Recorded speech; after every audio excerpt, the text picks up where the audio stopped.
হ্যাঁ গাইস, দেখতেই পাচ্ছো এটা হচ্ছে আমার শপ, যেটা আমার ক্লাউড কিচেন আমি তোমাদের বলেছিলাম। তো ওখানে আজকে আমাদের একটা বড় অর্ডার ছিল। আমাদের মোটামুটি ওই ধরো 200 থেকে 250 জনের মধ্যে একটা খাবারের অর্ডার ছিল, যেটা ছিল আমাদের হচ্ছে ফ্রাইড রাইস ছিল, আলুর দম ছিল, চাটনি আর পায়েস। এই অর্ডারটা আমরা প্রোভাইড করেছিলাম। তো সেটারই কিছু মোমেন্ট তোমাদের সাথে আমি আজকে শেয়ার করলাম। তো কেমন লাগছে অবশ্যই জানিও, ভালো লাগলে অবশ্যই লাইক কমেন্টস করো আর আশীর্বাদ করো যেন এর থেকেও বড় বড় কাজ আমরা করতে পারি।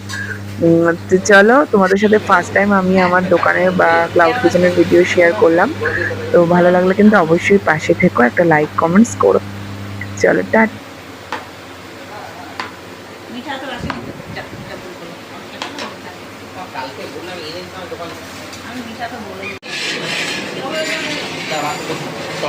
টমেটো